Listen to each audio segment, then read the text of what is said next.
Olá, boa noite. Boa noite. TSE retoma julgamento que pode caçar a chapa Dilma Temer, eleita em 2014.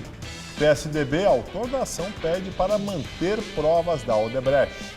Temer ganha mais tempo e terá até sexta-feira para responder às perguntas da Polícia Federal. O prazo havia terminado, mas a defesa pediu mais tempo. Ministro Ricardo Lewandowski nega pedido de liberdade de Rodrigo Rocha Loures, suplente de deputado federal e ex-assessor da presidência. Em um desdobramento da Lava Jato, a Polícia Federal prende o ex-ministro do Turismo de Dilma e Temer, Henrique Alves, do PMDB. Ele é acusado de receber propina das obras do estádio Arena das Dunas e do Fundo de Investimentos do FGTS.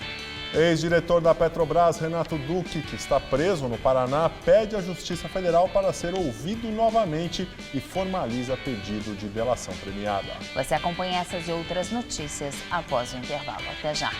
Ex-diretor da Petrobras, Renato Duque, pede à Justiça Federal para ser ouvido novamente e formaliza um acordo de delação premiada. Ele está preso no Paraná e foi condenado na Lava Jato a 40 anos de prisão. Segundo a revista Veja, a defesa do ex-diretor da Petrobras, Renato Duque, enviou um documento ao juiz Sérgio Moro afirmando que ele deseja ser interrogado novamente e colaborar espontaneamente com a justiça, independente de formalização de acordo de colaboração. O ex-diretor da Petrobras foi condenado na Operação Lava Jato a 40 anos de prisão por corrupção passiva e lavagem de dinheiro. Segundo a justiça, os esquemas de desvios e propinas foram responsáveis por um rombo de 650 milhões de reais nos cofres da estatal. Em depoimento ao juiz Sérgio Moro, no início de maio, Renato Duque confessou os crimes e revelou ter se encontrado com o ex-presidente Lula, do PT, 3 vezes entre 2012 e 2014. No último, em 2014, ainda segundo Duque, Lula teria insinuado que o ex-diretor da Petrobras fechasse contas no exterior que eram usadas como destino de propina. Duque disse ainda que Lula tinha pleno conhecimento e o comando sobre um esquema de pagamento de propinas em contrato da Sete Brasil, que fornecia sondas à Petrobras. Por isso, a formalização do pedido de delação pode estar preocupando o ex-presidente. Uma foto de 2012 com Luiz Inácio Lula da Silva foi apresentada pela defesa de Renato Duque à Justiça do Paraná para comprovar que eles se reuniam. Em depoimento a Moro, Lula confirmou o encontro, mas negou que tenha pedido para Duque fechar contas fora do país. Na época do depoimento, a defesa do ex-presidente Lula afirmou que os acusadores de seu cliente investem na oferta de prêmios para réus confessos tentarem produzir factoides. Renato Duque está preso desde 2015 no Complexo Médico Penal na região metropolitana de Curitiba. Ele foi detido antes mesmo da condenação por suspeita de transferir recursos para fora do país. Na semana passada, a segunda turma do Supremo Tribunal Federal, por unanimidade, negou um pedido de liberdade do ex-diretor, que era uma extensão do pedido concedido no início do mês passado ao ex-ministro José Dirceu. Ministro do Supremo Tribunal Federal, Ricardo Lewandowski, negou o pedido de liberdade de Rodrigo Rocha Loures, suplente de deputado federal e ex-assessor do presidente Michel Temer. Ricardo Lewandowski reforçou o entendimento do Supremo Tribunal Federal de que não cabe habeas corpus contra a decisão individual de ministros da Corte. Rocha Loures foi preso no sábado por ordem do relator da Lava Jato, ministro Edson Fachin. Em pedido remetido a Fachin, a defesa do suplente de deputado afirmou que não tem conhecimento da integralidade do inquérito policial e da totalidade das gravações. Segundo os advogados, o armazenamento de provas, sem dar ciência à defesa para ir divulgando seletivamente, também configura uma modalidade de obstrução de justiça. A defesa ainda pediu que Rocha Loures passe por audiência de custódia, etapa em que o juiz analisa se há necessidade da manutenção da prisão e que não lhe seja imposto tratamento desumano e cruel, especialmente não tenha o cabelo raspado. Rocha Loures deve ser transferido até amanhã para o presídio da Papuda, no Distrito Federal, após prestar depoimento. Ele é investigado no mesmo inquérito que o presidente Michel Temer, do PMDB, apesar de não ter mais o foro privilegiado. Os dois são suspeitos de crimes de corrupção, obstrução de justiça e organização criminosa. Em abril, Rocha Loures foi flagrado pela Polícia Federal recebendo uma mala com R$500 mil do ex-executivo da JIF, Ricardo Saldi. Segundo os delatores do grupo, essa era a primeira parcela de uma propina que seria paga semanalmente ao longo de 20 anos. Em troca, Joesley Batista, um dos donos da JBS Friboi, queria ajuda para ganhar uma disputa no CAD, o Conselho Administrativo de Defesa Econômica. Numa conversa com o empresário em março, os procuradores dizem que Temer indicou Rocha Loures como pessoa de sua extrema confiança. Ministro Edson Fachin, do Supremo Tribunal Federal, autoriza que o presidente Michel Temer responda às 82 perguntas feitas pela Polícia Federal até sexta-feira, às 5 da tarde. O prazo havia terminado hoje, às 4h30, mas a defesa pediu mais tempo. No inquérito, Temer é investigado por corrupção passiva, obstrução à justiça e organização criminosa. Ele nega ter cometido irregularidades. As perguntas tratam de temas como a relação de Temer com o deputado cassado Eduardo Cunha e com seu ex-assessor e suplente de deputado federal Rodrigo Rocha Loures, flagrado ao receber mala com R$500 mil de um executivo da JBS Friboi. Na pergunta de número 3, a Polícia Federal quer saber se o ex-assessor de Temer, Rodrigo Rocha Loures, é a pessoa de confiança do presidente. Na de número 8, Temer é indagado se confirma o encontro com Joesley Batista no Palácio Jaburu, gravado pelo empresário.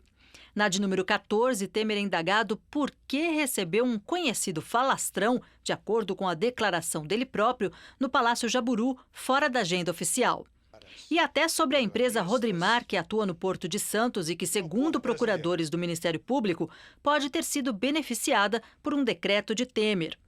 Já na 54, a polícia questiona sobre a relação do presidente com empresários do segmento portuário. O suplente de deputado federal, Rodrigo Rocha Loures, tem uma empresa ligada a esse setor. O Ministério Público denuncia o procurador Ângelo Goulart Vilela, acusado de receber propina da JBS Friboi. Ângelo Goulart foi denunciado pelo crime de corrupção, violação de sigilo funcional e obstrução à investigação de organização criminosa. Segundo o Ministério Público Federal, ele recebia uma mesada de R$50 mil.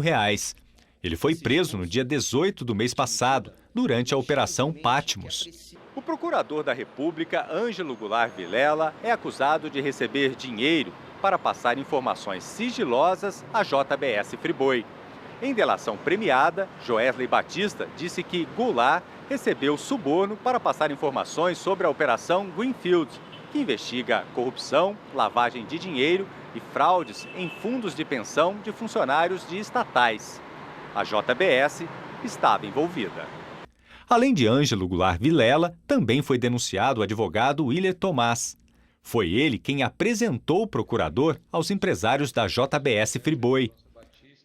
O Ministério Público Federal pediu a cassação da chapa Dilma Temer no julgamento iniciado hoje no Tribunal Superior Eleitoral. No parecer lido em plenário, a Procuradoria também pediu que apenas a ex-presidente Dilma Rousseff do PT seja responsabilizada pelos crimes da chapa, perdendo os direitos políticos por 8 anos. Caso o parecer da Procuradoria seja acatado pela maioria dos ministros da Corte, Michel Temer vai ser afastado da presidência, mas vai manter os direitos políticos para concorrer em uma próxima eleição. Temer está em Brasília acompanhando o julgamento e cancelou a agenda pública de hoje para seguir os debates no TSE. O relator ministro Herman Benjamin começou a sessão lembrando os 3 últimos pedidos de vista que travaram o andamento do processo. O relator relembrou a coleta de provas e também de depoimentos de testemunhas e falou das perícias feitas em empresas supostamente usadas no esquema de desvio de dinheiro para as contas da chapa Dilma Temer. Em sua fala, o advogado de Michel Temer, Marcos Vinícius Furtado Coelho, reforçou o pedido para retirar do processo as provas entregues por ex-executivos da Odebrecht.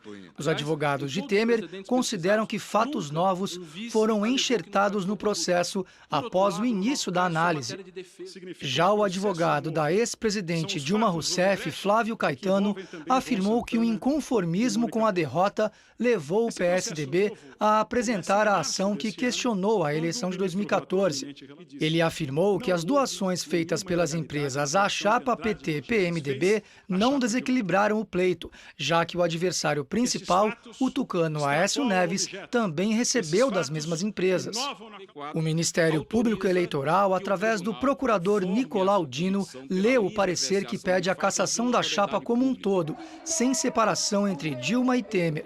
Porém, o procurador pede que apenas a ex-presidente Dilma Rousseff, do PT, seja responsabilizada, perdendo os direitos políticos por 8 anos. A conclusão, senhor presidente, portanto, que ora reitero, é no sentido da procedência da ação, a fim de que se casse o diploma dos representados e se declara a inelegibilidade da senhora Dilma Rousseff, tendo em vista que, em relação a ela, os elementos dos autos apontam que ela tinha efetivamente conhecimento da ocorrência dos fatos configuradores de abuso de poder econômico.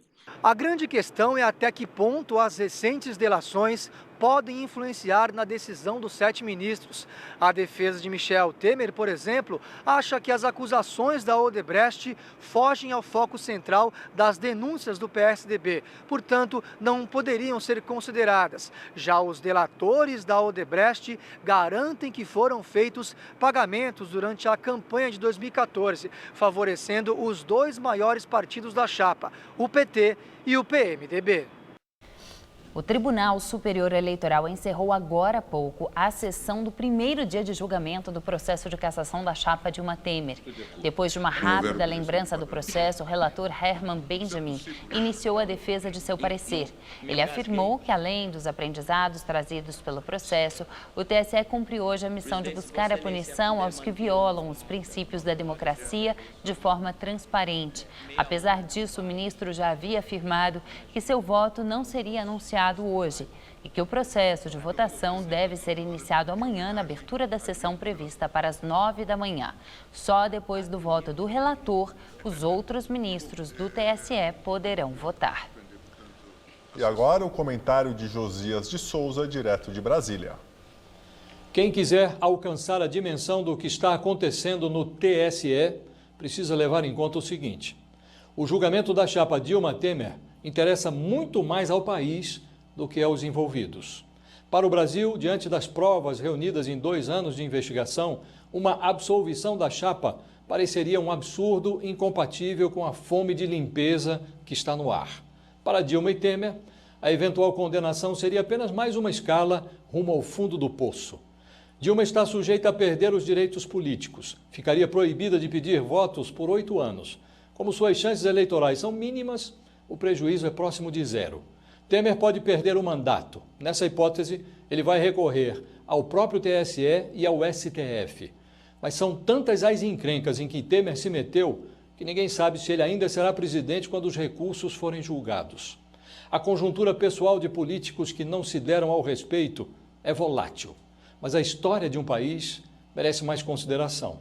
Um tribunal não tem o direito de negar no presente provas tão evidentes sobre a eleição passada, sob pena de esculhambar o futuro.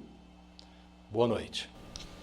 Diário de bordo do avião da JBS registra que a aeronave transportou Michel Temer e a família em 2011. O documento foi apresentado aos investigadores da Lava Jato pelo presidente da empresa, Joesley Batista. A intenção do delator é confirmar o relacionamento próximo que mantinha com o presidente Michel Temer. Na época da viagem, Temer ainda era vice-presidente. Segundo o Diário de Bordo, o voo de ida aconteceu em 12 de janeiro de 2011. O avião saiu do aeroporto de Congonhas, em São Paulo, e foi para Comandatuba, na Bahia. A volta foi 2 dias depois. A assessoria do Palácio do Planalto informou que em 2011, o então vice-presidente Michel Temer utilizou um avião da Força Aérea Brasileira para a viagem a Comandatuba, para um compromisso com o grupo LIDE no mês de abril.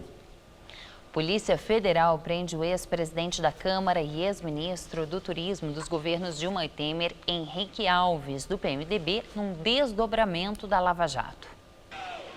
Henrique Eduardo Alves foi preso esta manhã no apartamento de luxo onde mora em Natal.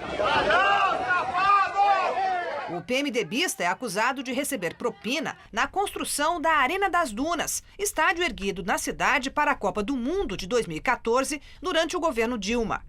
A investigação apura o desvio de 77 milhões de reais da obra, de responsabilidade da OAS. Segundo a Polícia Federal, a empreiteira pagou diretamente a Alves R$650 mil e outros 3 milhões por meio do Diretório Estadual do PMDB. Alves atuava no esquema em conjunto com o deputado cassado Eduardo Cunha, que também foi alvo da operação de hoje. Cunha está preso no Paraná desde outubro, por ordem do juiz Sérgio Moro. Os dois são acusados de dificultar a apuração de desvios na obra e atuar junto ao Banco Nacional de Desenvolvimento, o BNDES, para liberar recursos para a OAS. De acordo com as investigações, uma parte da propina foi paga na forma de doação legal de campanha. Em 2014, Henrique Alves foi candidato ao governo do Rio Grande do Norte e perdeu a disputa no segundo turno. O que a gente vê é que, até mesmo em outros casos, a justiça eleitoral ou ela é muito facilmente enganada ou ela se deixa enganar muito facilmente, porque acaba provando contas que, na verdade, são uma ficção. A investigação avançou com as delações da Odebrecht, de quem Henrique Alves recebeu, segundo a Polícia Federal, outros 3 milhões de reais em troca de favores no Congresso. A prisão de Henrique Alves aumenta o desgaste em torno do presidente Michel Temer, de quem ele sempre foi muito próximo, considerado um aliado de alta confiança. Alves só deixou o ministério de Temer porque teve o nome citado em delações, mas mesmo assim continuou frequentando, tinha acesso livre ao Palácio do Planalto. Em junho, Henrique Alves foi denunciado pela Procuradoria-Geral da República, que descobriu que ele mantinha uma conta escondida na Suíça, com um saldo equivalente a quase 3 milhões de reais. A Polícia Federal acredita que parte da movimentação financeira no exterior tenha origem no desvio de recursos do Fundo de Investimento do FGTS, da Caixa Econômica Federal. Por isso, Alves e Cunha também foram alvo de pedidos de prisão feitos hoje pela Justiça Federal do Distrito Federal, nas operações Sepsis e Cui Bono. A defesa do ex-deputado e ex-ministro Henrique Alves ainda não se manifestou. Já de Eduardo Cunha afirmou que só vai se manifestar nos autos. Depois de um dia chuvoso em São Paulo, a temperatura caiu e os termômetros devem atingir 17 graus. Então vamos ver como fica o tempo amanhã com Mariana Armentano.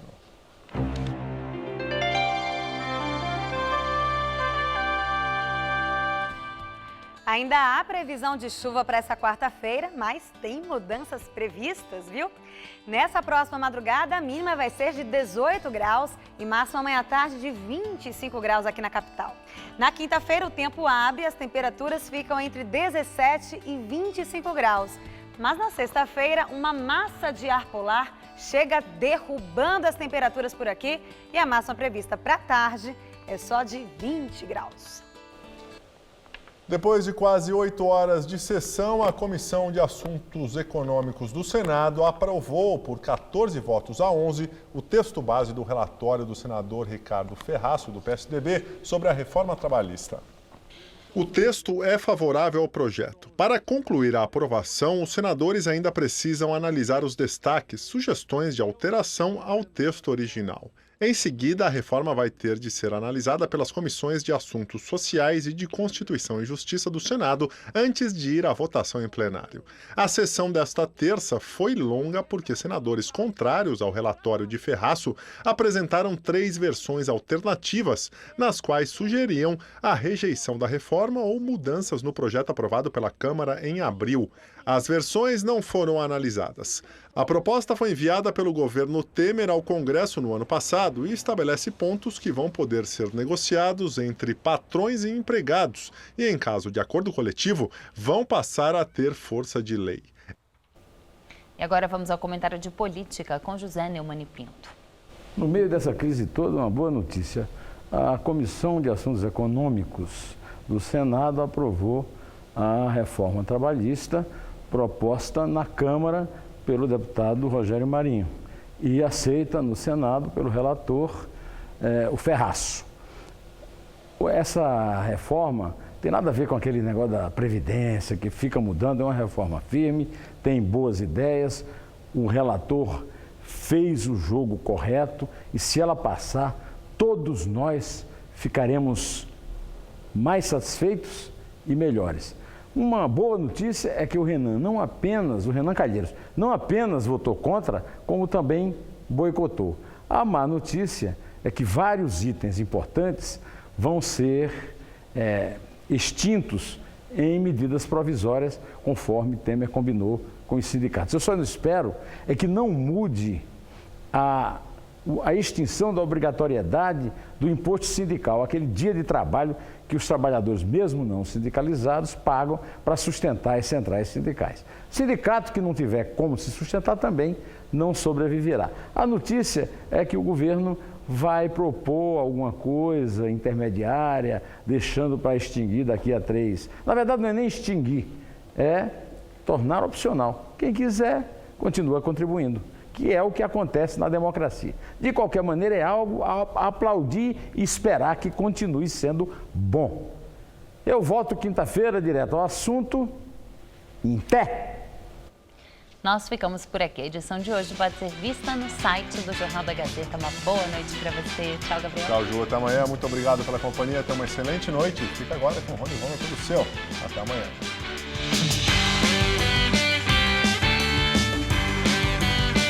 O Gazeta Esportiva traz os bastidores do Brasileirão. Nesta quarta, 6 da tarde. Assista agora. Todo seu.